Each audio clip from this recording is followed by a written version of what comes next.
નમસ્કાર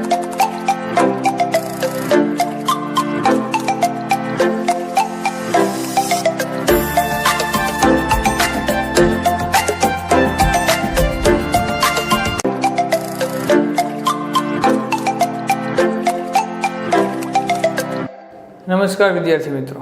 તો લાસ્ટ લેક્ચરમાં આપણે સાદો વર્તમાન કાળ એટલે કે સિમ્પલ પ્રેઝન્ટ ટેન્સના હકાર, નકાર અને પ્રશ્નાર્થ વાક્યને જોયા.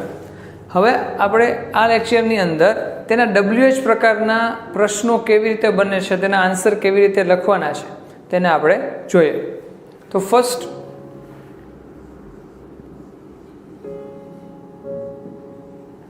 who is your brother?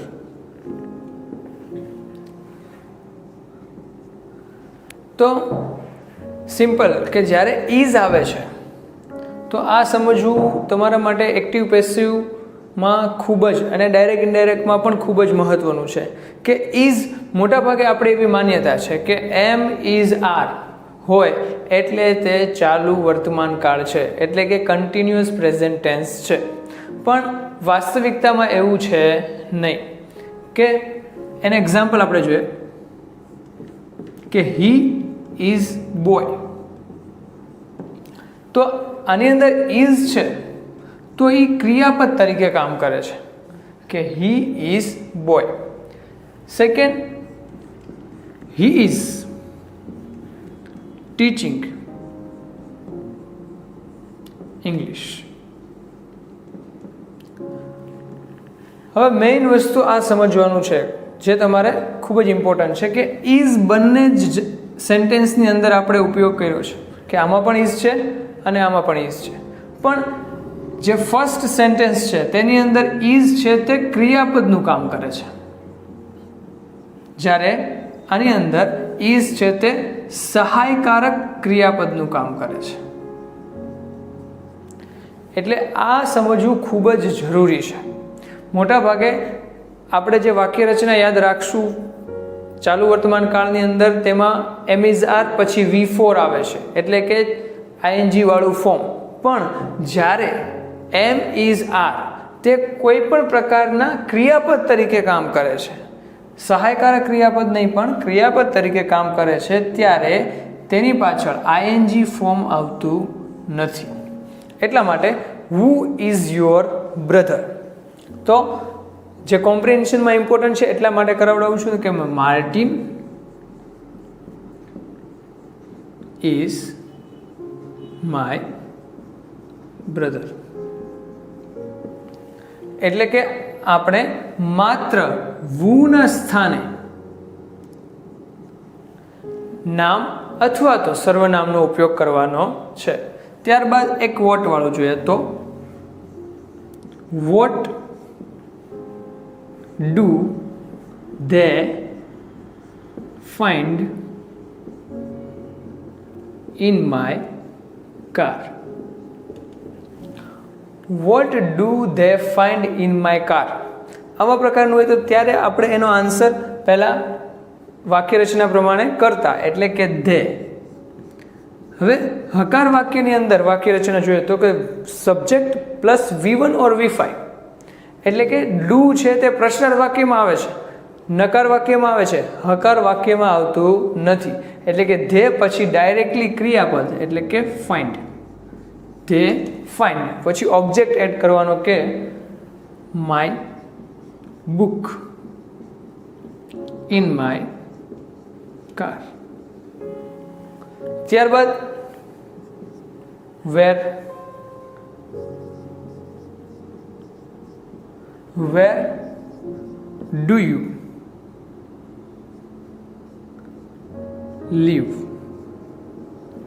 Where do you live? જેમાં આન્સર લખવાનો છે કે I subject plus I live at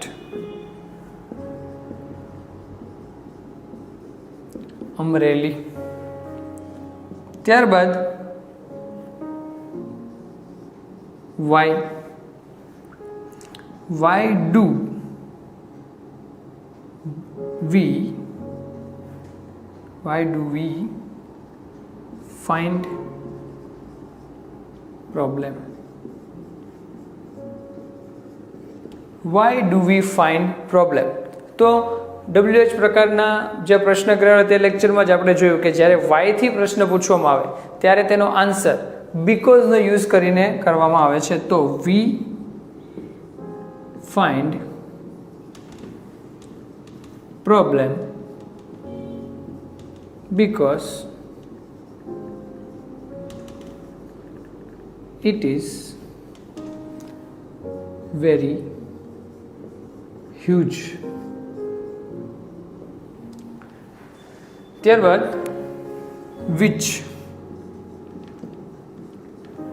which book does she like? તો તેમાં આન્સર લખશો she છે. તો વાક્ય રચના પ્રમાણે જ્યારે ત્રીજો પુરુષ એક વચનમાં હકાર વાક્ય હોય ત્યારે V5 નો યુઝ કરીએ છીએ, એટલે કે S કે ES વાળું ક્રિયાપદ. એટલે she likes a comic book. Who, what, where, why, which, when. When does Minnie arrive? તો જ્યારે when થી પ્રશ્ન પૂછે છે ત્યારે આપણે સમય દર્શાવવાનો હોય છે. તો કે Minnie arrives, કારણ કે ત્રીજો પુરુષ એક વચન છે એટલે કે V5. Minnie arrives at 7 PM. ત્યારબાદ how many books does Morgan bring? તો તેમાં આન્સર લખવાનો હોય છે કે ભાઈ આપણે સેન્ટેન્સનો જ યુઝ આન્સરમાં કરવાનો છે. તો કે મોર્ગન, ત્રીજો પુરુષ એક વચન છે એટલે કે V5 brings 10 books. ત્યારબાદ how much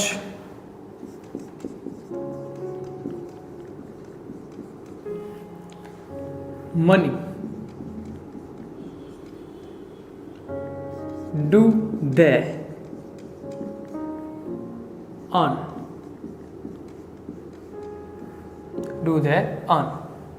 They earn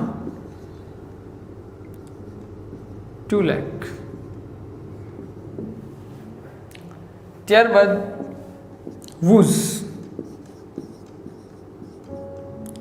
whose car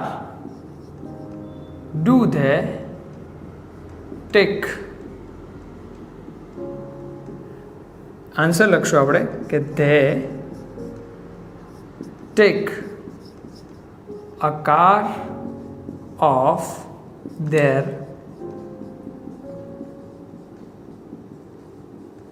neighbor.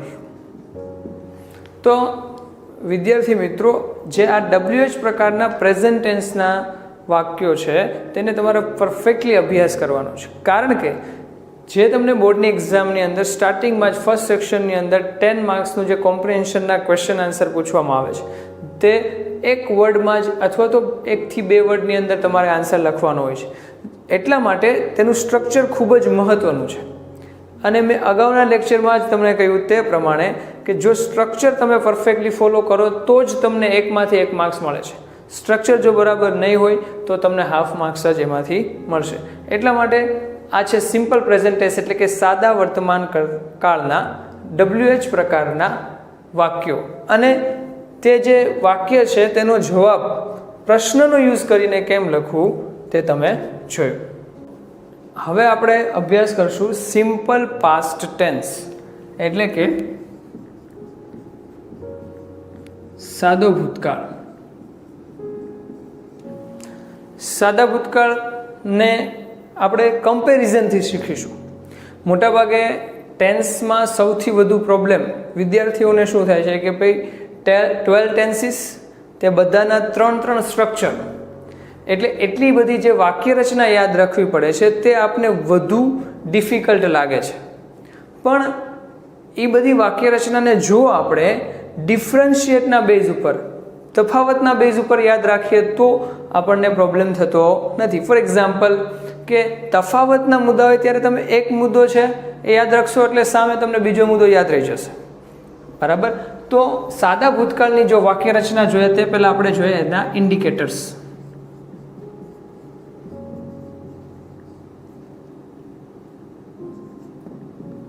તો સાદો ભૂતકાળનો ઉપયોગ જ્યારે ભૂતકાળમાં થયેલી કોઈ પણ ઘટનાને વર્ણવવાની હોય ત્યારે સાદા ભૂતકાળનો યુઝ થાય છે. એટલા માટે તેના ઇન્ડિકેટર્સ છે yesterday, day before yesterday,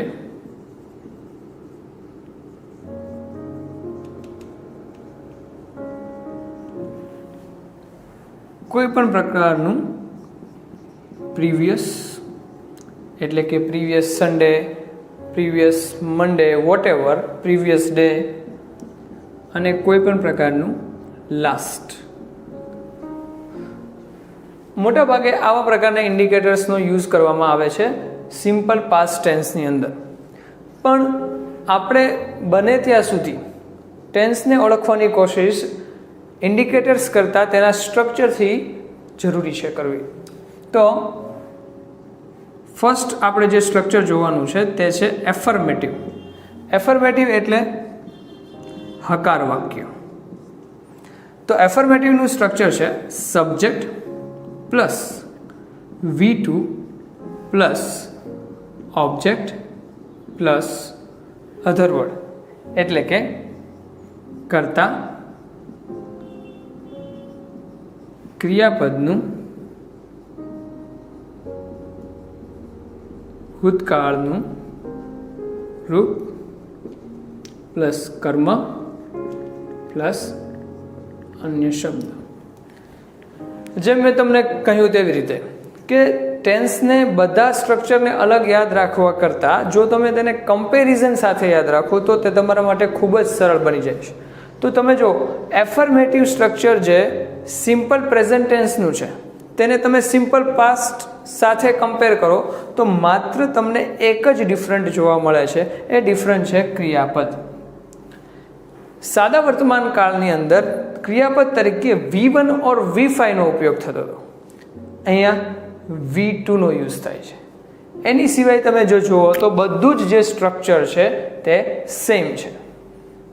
example આપણે સમજીએ તો આ જે ટેન્સ છે તેમાં તમારે સિમ્પલ પ્રેઝન્ટ ટેન્સની જેમ કન્ફ્યુઝન પણ નથી કે V1 ઓર V5, એટલે કે કોઈ પણ પ્રકારનું પ્રનાઉન હશે, એટલે કે I કે પછી we, you, he, she, it and they, કે આ કોઈ પણ પ્રકારનું પ્રનાઉન હશે ક્રિયાપદમાં V2 જ એફર્મેટિવ સેન્ટેન્સની અંદર બધા જ પ્રકારના જે પ્રનાઉન છે એની અંદર તમારે V2 નો જ ઉપયોગ કરવાનો છે. એક્ઝામ્પલ સમજીએ. They found my car yesterday. તો વાક્ય રચના જુઓ તો કે ધે કરતા, ફાઇન્ડનું ભૂતકાળનું રૂપ એટલે કે ફાઉન્ડ, કર્મ તરીકે my car and yesterday.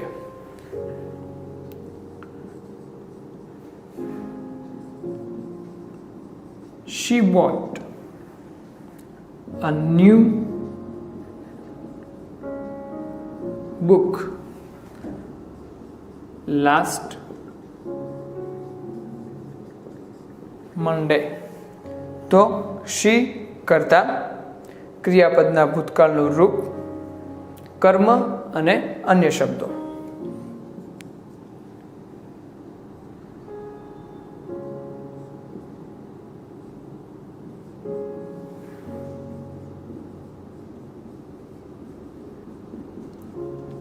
I took a new bike.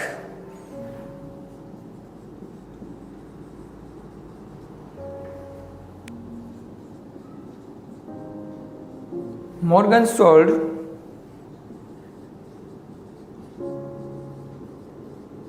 many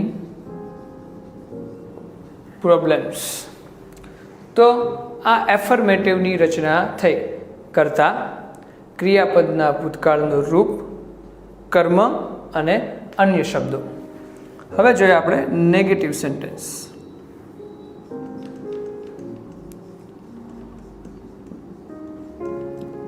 તો નેગેટિવની અંદર first subject plus did plus not plus V1 plus object plus other words. જો સાદા ભૂતકાળના નેગેટિવને પણ તમે સાદા વર્તમાન કાળના નેગેટિવ સાથે કમ્પેર કરો તો તમને સમજાઈ જશે કે માત્ર એક જ ડિફરન્ટ છે બંનેના સ્ટ્રક્ચરની અંદર. તો સિમ્પલ પ્રેઝન્ટ ટેન્સ એટલે કે સાદા વર્તમાન કાળના સ્ટ્રક્ચરમાં શું હતું? Subject plus do does plus not plus V1 plus object plus other word.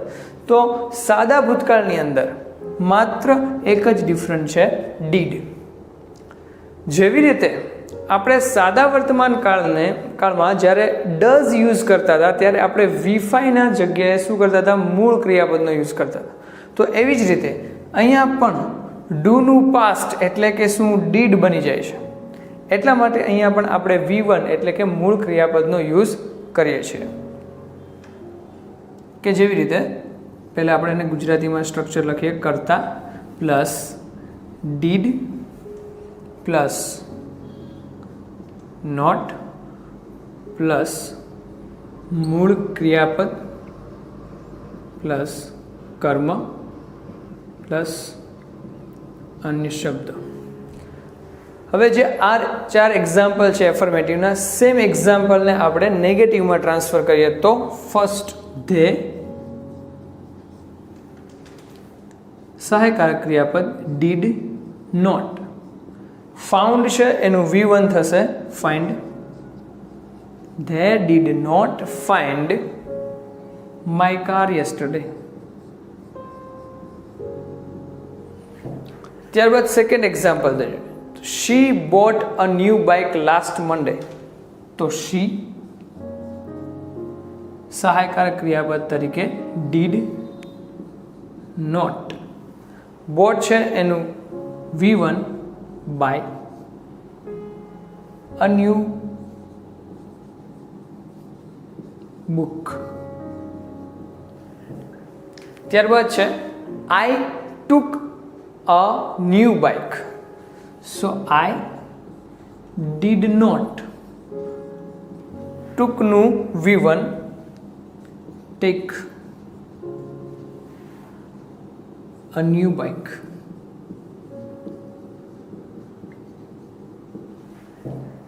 ત્યારબાદ ફોર્થ સેન્ટેન્સ જોઈએ તો Morgan did not solve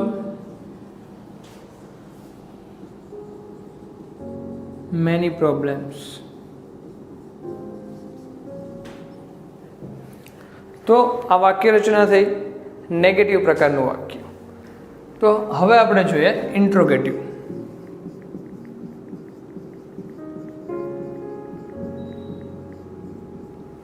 interrogative જે સેન્ટેન્સ છે તેની વાક્ય રચના છે did plus subject plus V1 plus object plus other word plus question mark. એટલે કે ગુજરાતીમાં જોઈએ તો ડીડ પ્લસ કરતા પ્લસ મૂળ ક્રિયાપદ, કર્મ, અન્ય શબ્દ પ્લસ ક્વેશ્ચન માર્ક. એક્ઝામ્પલ જોઈએ કે did they search a new book. ત્યારબાદ did Martin play cricket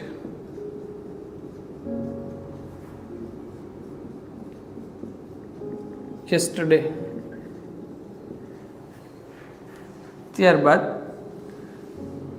did Morgan and Martin find the solution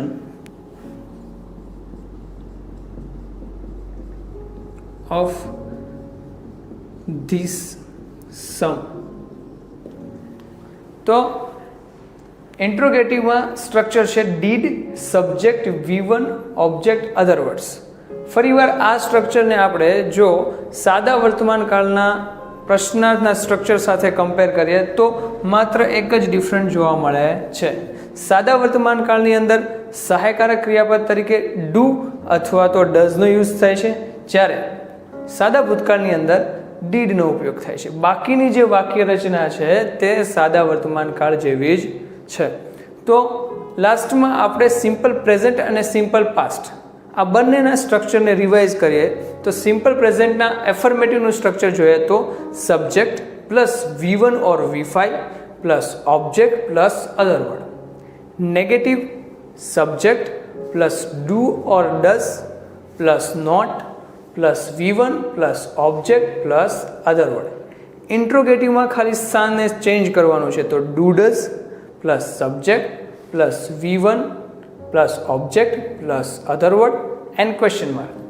સાદા ભૂતકાળનું સ્ટ્રક્ચર જોઈએ તો એફર્મેટિવમાં subject plus V2 plus object plus other word. નેગેટિવની અંદર subject plus did plus not plus V1 plus object plus other word. Interrogative did plus subject plus V1 plus object plus other word. તો અહીંયા આપણે simple present અને simple પાસ્ટના 3 structure જોયા. Thank you.